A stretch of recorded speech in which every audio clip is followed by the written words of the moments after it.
ប្រធានាធិបតី Donald Trump បានប្រកាសនៅថ្ងៃសៅរ៍នេះថាគឺនឹងមានកិច្ចព្រមព្រៀងមួយជាមួយនឹងប្រទេសអ៊ីរ៉ង់ហើយនៅក្នុងពេលឆាប់នេះបាទនៅក្នុងរយៈពេលប្រហែលម៉ោងទៀតនេះគឺនឹងមានកិច្ចព្រមព្រៀងដែលអាចនឹងបញ្ចប់សង្គ្រាមនៅក្នុងប្រទេសអ៊ីរ៉ង់ហើយគឺដោយសារតែសហរដ្ឋអាមេរិកបានពិភាក្សាជាមួយនឹងខាងមន្ត្រីរបស់ខាងអ៊ីរ៉ង់មិនដោយផ្ទាល់ជាមួយអ៊ីរ៉ង់ទេគឺជាមួយនឹងខាងប្រទេសប៉ាគីស្ថានដែលជាអ្នកដឹកនាំការសម្របសម្រួលក៏ដូចជាមេដឹកនាំនៅប្លុកអារ៉ាប់ក៏ដូចជាមេដឹកនាំនៅប្រទេសអ៊ីស្រាអែលផងដែរគឺនាយករដ្ឋមន្ត្រីអ៊ីស្រាអែលលោក Benjamin Netanyahu គឺឥឡូវនេះគឺលោកប្រធានាធិបតីថាលទ្ធផលនឹងប្រកាសឲ្យដឹងនៅក្នុងពេលឆាប់នេះហើយអញ្ចឹងគឺឆាប់ហ្នឹងគឺយ៉ាងម៉េចបាទជានៅថ្ងៃអាទិត្យនេះនឹងប្រកាសឲ្យដឹងដោយកិច្ចព្រមព្រៀងហ្នឹងគឺបើតាមព័ត៌មាន access បានឲ្យដឹងគឺថាមានមកទំព័រទេរបៀបដូចជាសេចក្តីប្រកាសរួមឬក៏ហៅថា MOU គឺអនុសារណៈស្តីពីការយោគយល់អ្វីដែលគេត្រូវតែរៀបចំគឺរៀបចំពាក្យពេចន៍យ៉ាងណានិយាយមកឲ្យវាមានខ្លឹមសារអាចទទួលយកបានទាំងសងខាងប៉ុន្តែមិនមែនជាកិច្ចព្រមព្រៀងទូទៅទេនេះក៏តែជាគេថា MOU ដែលបញ្ជាក់អំពីការព្រមព្រៀងជប់បាញ់គ្នាហើយបើកច្រកហមូសជាបណ្ដោះបណ្ដាលឡើងវិញហើយ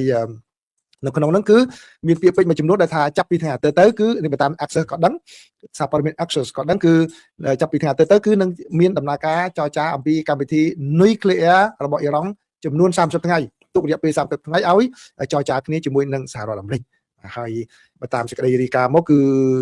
ឺកិច្ចព្រមព្រៀងនេះអាចនឹងមិនបានច្រើនដូចអ្វីដែលលោកប្រធានាធិបតី Donald Trump ទាមទារពីពេលមុនមកទេហើយសមាជិកសភារបស់សហរដ្ឋអាមេរិកដែលមកពីខាងគណៈបកសាធារណរដ្ឋមួយចំនួនបាននិយាយថាលោកប្រធានាធិបតីមិនគួរទទួលយកលក្ខខណ្ឌព្រមព្រៀងនៅពេលនេះទេហើយសូម្បីត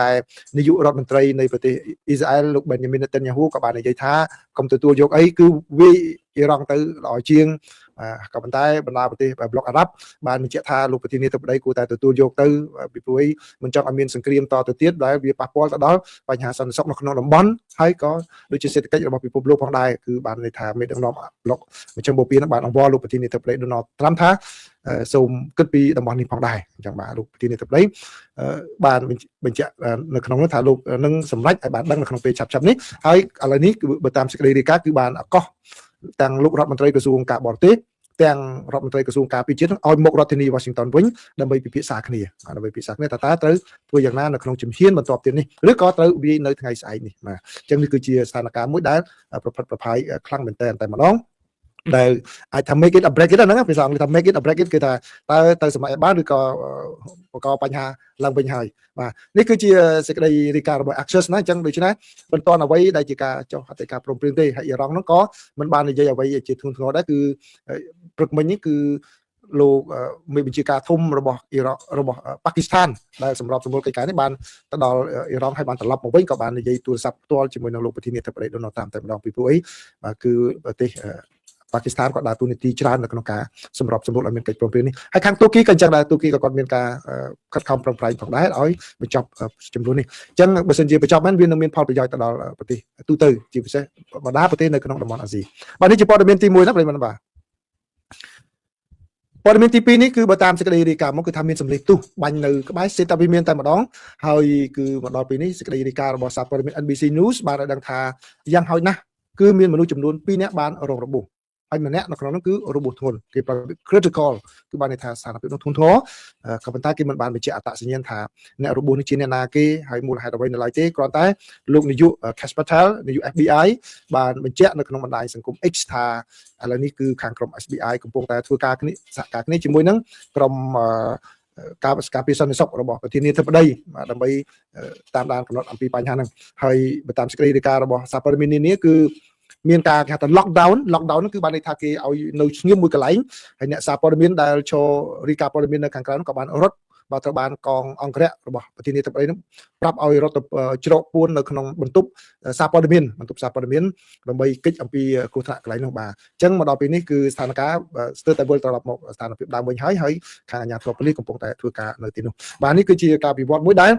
លគួរឲ្យចាប់អារម្មណ៍ពីព្រោះលោកប្រធានាធិបតីដោយដែលខ្ញុំបានជម្រាបនៅក្នុងព័ត៌មានទី1អញ្ចឹងលោកប្រធានាធិបតីនៅសេតវិមានពេញមួយថ្ងៃតែម្ដងបាទហើយសប្តាហ៍រឿងនេះកើតឡើងចំពេលដែលលោកនៅទីនោះលោកថែមទាំងមិនចូលរួមនៅក្នុងពិធីអាពាហ៍ពិពាហ៍កូនប្រុសសំណប់របស់លោកផងសុខចិត្តមករដ្ឋធានី Washington ដើម្បីសម្រេចកិច្ចការនេះឲ្យបានឆាប់បាទជាមានរឿងបែបនេះកើតឡើងបាទព័ត៌មានទី3គឺនៅសហរដ្ឋអាមេរិកនេះដែរគឺឥឡូវនេះ មកដល់ទីក្រុងគេថា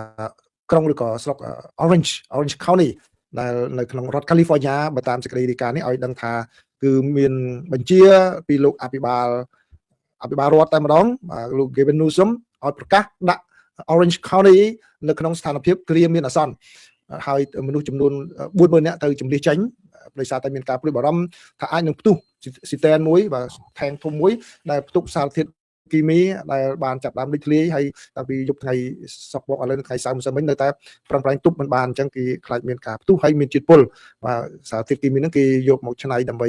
ផលិតជាផ្លាស្ទិកអញ្ចឹងឥឡូវហ្នឹងគឺកំពុងតែមានសារភាពមិនអំណោយផលទេអាចនឹងផ្ទុះនៅពេលណាក្នុងពេលឆាប់នេះអញ្ចឹងហើយអាជ្ញាធរនៅខាងរដ្ឋ California គឺបានបញ្ជាឲ្យដាក់តំបន់នៅក្នុងគ្រាមានអាសន្នហើយជំនះប្រជាពលរដ្ឋចេញក្នុងករណីដែលមានការផ្ទុះបាទអញ្ចឹងនេះគឺជាការវិវត្តតាំងពីថ្ងៃម្សិលមិញដែលខ្ញុំបានរាយការណ៍ជូនម្ដងដែរហើយស្ថានភាពនៅតែមិនទាន់បានធូរស្បើយនៅឡើយទេរហូតដល់ម្សិលមិញគាត់ទៅថាបញ្ជាឲ្យជំរាបថ្ងៃនេះគឺដាក់ក្នុងស្ថានភាពគ្រាមានអាសន្នតែម្ដងចឹងវាអាចផ្ទុះពេលណាឬក៏គេត្រូវរកវិធីយ៉ាងណាឬក៏រងចាំពីផ្ទុះហើយត្រូវដើម្បីទប់ស្កាត់សារធាតុពុលយ៉ាងម៉េចគឺនឹងកាត់ឡើងទៅពេលបន្ទាប់ទៀតណាបាទអញ្ចឹងប្រិមិត្តដែលនៅក្នុងរដ្ឋ California នៅ Orange County បាទបានដឹងដំណឹងនេះគឺសរសេរ comment ដើម្បីចែករំលែកព័ត៌មាននេះផងណាបាទសូមអរគុណបាទនេះគឺរូបភាពនេះបាទរូបភាពនេះប្រិមិត្តឃើញរូបភាពហ្នឹងគឺបាទរូបភាពកំពុងតែឆេះផ្សែងចេញហ្នឹងពីស៊ីតែនធំដែលគេដាក់ផ្ទុកសារធាតុគីមីចាំបើសិនជាវាផ្ទុះលេចចេញមកវាមានសារធាតុពុលច្រើនដែលប៉ះពាល់ទៅដល់សុខភាពអញ្ចឹងគឺក្រុមខាងបច្ចេកទេសបានគេហ៊ានចូលកន្លែងហ្នឹងដើម្បីធ្វើយ៉ាងណាតាមទូទៅគេខិតខំបិទវ៉ាល់ដែរវ៉ាល់ហ្នឹងវាលេចធ្លាយបិទអត់ចិត្តណាបាទអញ្ចឹងដូច្នេះគេទៅតែជំនះចេញហើយបាទព័ត៌មានទី4ជាសេចក្តីរាយការណ៍របស់សារព័ត៌មាន Reuters បានឲ្យដឹងថាគឺខាងសហរដ្ឋអាមេរិកបានធ្វើសម្ពយុទ្ធដោយហោះយន្តឧទ្ធម្ភាគចក្រពីលើរដ្ឋធានី Caracas របស់ប្រទេសវេណេស៊ុយអេឡាតែម្ដងដូចនៅក្នុងរូបភាពហ្នឹងបាទបានឃើញឃើញបាទមានឧទ្ធម្ភាគចក្រចំនួន2គ្រឿងដែលហោះវឹកវើនៅពីលើរដ្ឋធានីនៃប្រទេសវេណេស៊ុយអេឡានៅថ្ងៃសៅរ៍នេះតែម្ដងបាទសៅរ៍តែម្ដងដើម្បីត្រៀមសម្រាប់ប្រតិបត្តិការនៅក្នុងការជួយសង្គ្រោះបន្ទាន់នៅពេលណាដែលមានបញ្ហាអ្វីកើតឡើងបាទហើយនេះគឺជាលើកទី1ហើយដែលសហរដ្ឋអាមេរិកអាចធ្វើសម្ពយុទ្ធនៅក្នុងដែនអាកាសរបស់វេណេស៊ុយអេឡាដោយគ្មានបញ្ហាអ្វីបន្ទាប់ពីកងកម្លាំងពិសេសរបស់សហរដ្ឋអាមេរិកក្រោមបញ្ជារបស់លោកប្រធានាធិបតី Donald Trump បានចូលទៅចាប់លោក Nicolas Maduro ប្រធានាធិបតីនៃប្រទេសវេណេស៊ុយអេឡាជាមួយនឹងប្រពន្ធរបស់គាត់ទាំងយប់យកមក